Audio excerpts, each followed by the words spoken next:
Good morning students. मैं आपके सामने फिर से हाजिर हूँ क्लास 12 का अपना आज का टॉपिक लेकर के। इस टॉपिक में आपको बताऊंगा कि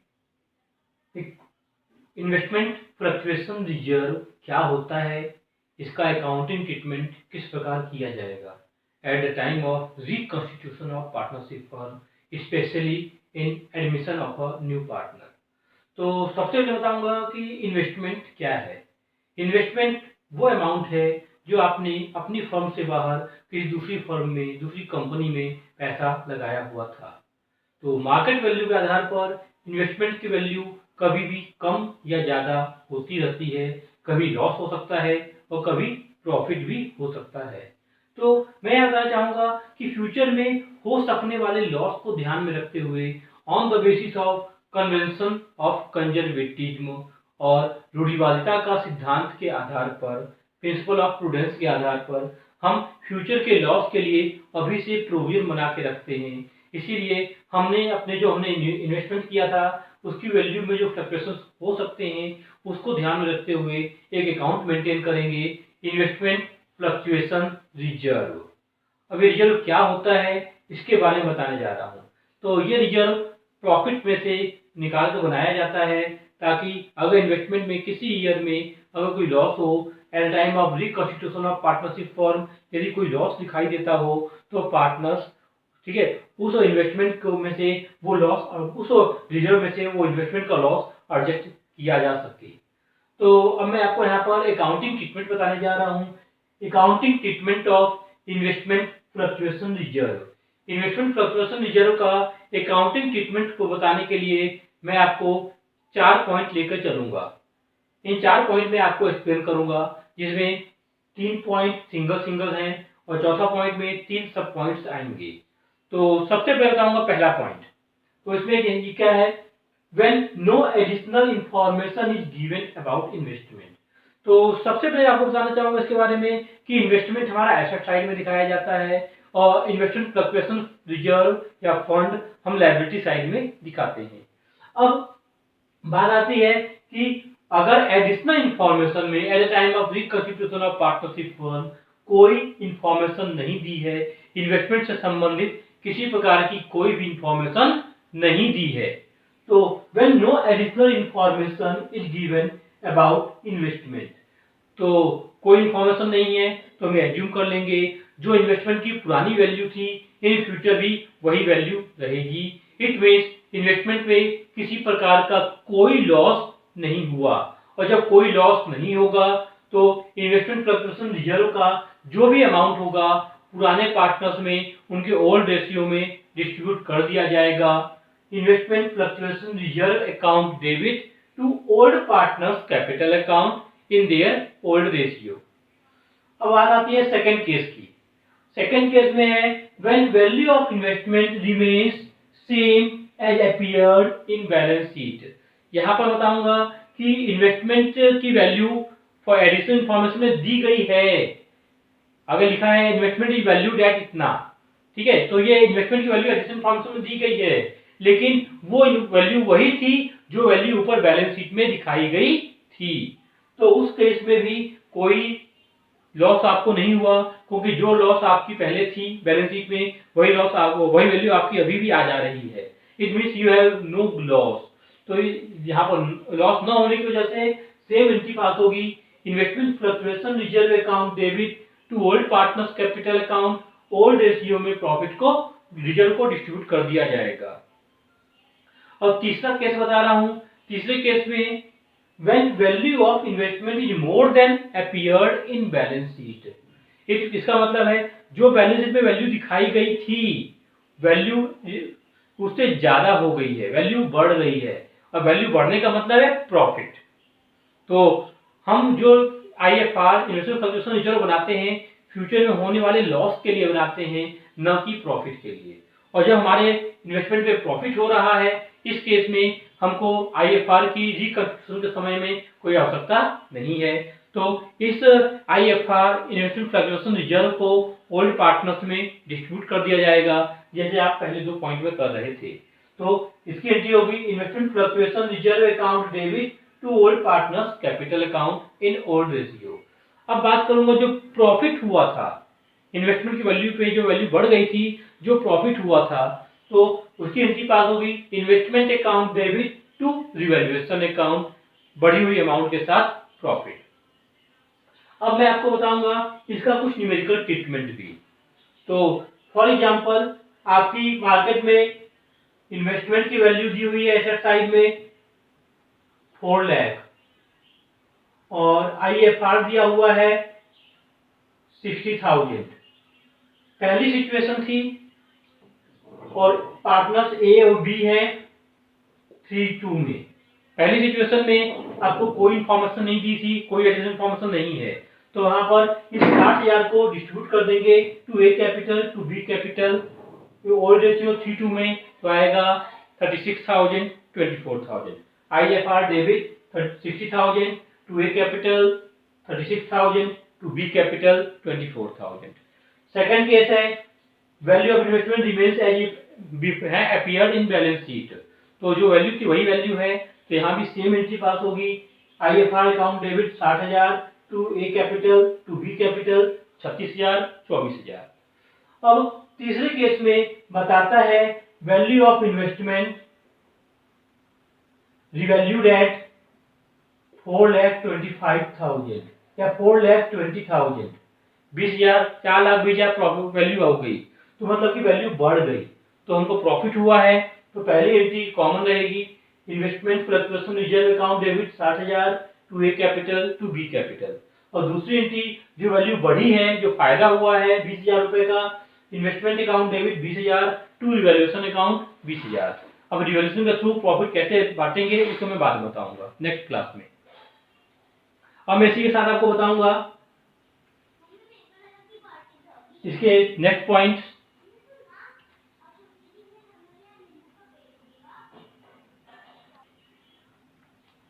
जी मैं आपको बताऊंगा कि चौथा केस हमारा क्या है, when value of investment is less then appeared in balance sheet. अगर वैल्यू ऑफ इन्वेस्टमेंट जो बैलेंस शीट में वैल्यू दिखाई गई थी अगर उससे कम हो जाती है तो क्या करेंगे, तो कम हो जाती है तो हम यहाँ पर देखेंगे कि हमको लॉस तो हो रहा है, तो हम देखेंगे हमको कितना लॉस हो रहा है। ठीक है, तब हमको लॉस कितना हो रहा है ये देखने के बाद हम ये वेरीफाई करेंगे कि हमारा लॉस इन्वेस्टमेंट फ्लक्चुएशन रिजर्व की अमाउंट से के बराबर है, कम है या ज्यादा है। तो डिपेंड उसके ऊपर करता है कि हम क्या सिचुएशन फॉलो करेंगे। तो इसके अंदर हमारे 3 सिचुएशन आती हैं, जब लॉस आईएफआर के बराबर हो, जब लॉस आईएफआर से ज्यादा हो, जब लॉस आईएफआर से कम हो। तो इसके अंदर पहला पॉइंट है if loss is equal to IFR. अगर आपका loss on investment fluctuation reserve के बराबर है तो investment fluctuation reserve account debit to investment account same amount रहेगी। ठीक है, एग्जांपल बता रहा हूं, अगर वैल्यूड किया गया इन्वेस्टमेंट को 3,40,000 पे, इसका मतलब है पहले वैल्यू थी 4 लाख, अब वैल्यू हो गई 3,40,000, इसका मतलब कितने का लॉस हुआ 60,000 रुपए का। तो हमारी एंट्री पास होगी investment fluctuation reserve account debit 60,000 to investment 60,000 जो वैल्यू डिक्रीज हुई थी। अब मैं बात करूंगा if loss is more then IFR, अगर लॉस ज्यादा हो गया है, for example market value 3 lakh value revalue की गई है, तुम्हारी इन्वेस्टमेंट की वैल्यू 3 लाख हो गई, पहले 4 लाख थी अब 3 लाख हो गई। इट मीन्स कितने का लॉस हुआ, there will be loss of 1 lakh, 1 lakh रुपए का लॉस हुआ, और हमारे पास रिजर्व कितने का है मात्र 60,000 रुपए का। So investment fluctuation reserve account debit 60,000, revaluation account debit जो एक्स्ट्रा लॉस हुआ है 1 lakh minus 60 40,000 to investment 1 lakh का इन्वेस्टमेंट कम हुआ 1 लाख। फिर लास्ट केस है if loss is less than IFR, अगर लॉस आईएफआर की अमाउंट से कम है। अगर यही मार्केट वैल्यू आपकी आ जाती है 3,50,000, तो हम यहाँ देखेंगे 4 लाख की वैल्यू 350 पे आ गई, मतलब लॉस कितने का हुआ 50,000 का, और आपके पास आईएफआर कितना है 60,000 रुपए का है। तो इस सिचुएशन में हम देखेंगे कि आपका लॉस आईएफआर से कम है, तो इसमें क्या ट्रीटमेंट किया जाएगा, investment fluctuation reserve account debit 60,000 जो फुल अमाउंट था रिजर्व का, टू इन्वेस्टमेंट जितने का लॉस हुआ 50,000, जो 10,000 बच गया है उसको पार्टनर्स में बांट देंगे उनके ओल्ड रेशियो में 3:2 में। To A capital to B capital 10,000 को 3:2 में बांटेंगे, आएगा 6,000 और 4,000। इसके बाद मैं आपको बताने जा रहा हूं revaluation of assets and liability और उसका रिवैल्यूएशन अकाउंट।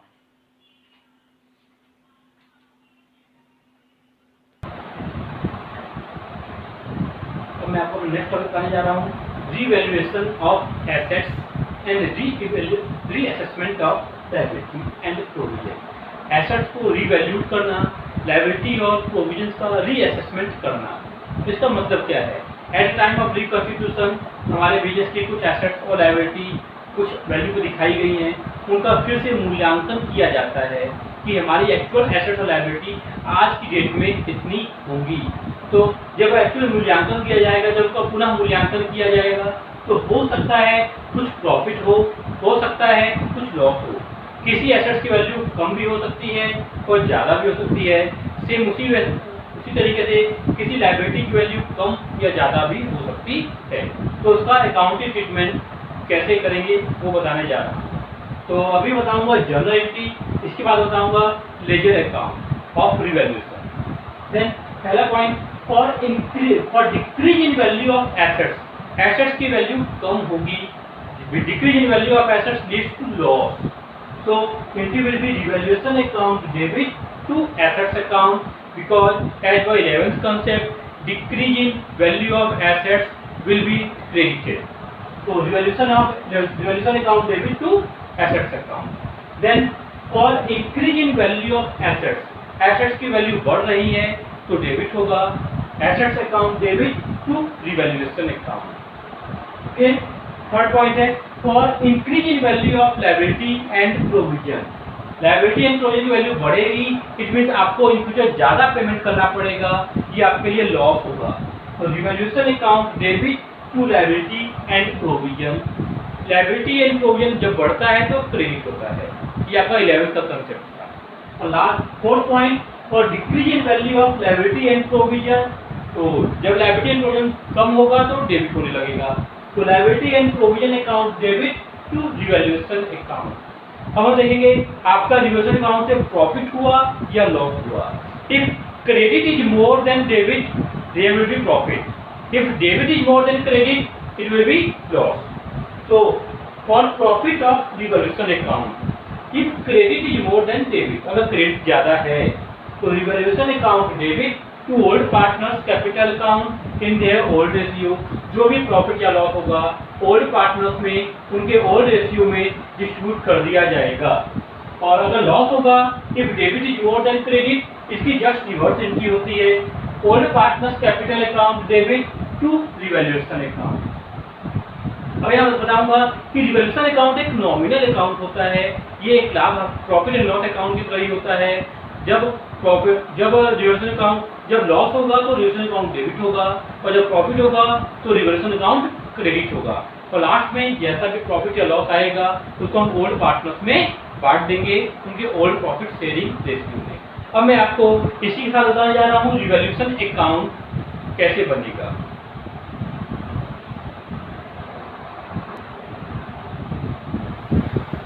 अब मैं आपको बताने जा रहा हूँ रिवैल्यूएशन अकाउंट ये बनाते कैसे हैं।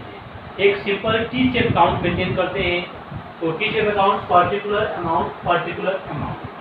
ये अभी मैं बताऊंगा, जैसे मैंने पहले एंट्री बताया था decrease in value of assets, तो to decrease in value of assets, तो रिवैल्यूएशन अकाउंट वहां पर डेबिट था, तो था revaluation account debit to assets, तो टू एसेट्स था तो एसेट्स यहाँ डेबिट में आएगा।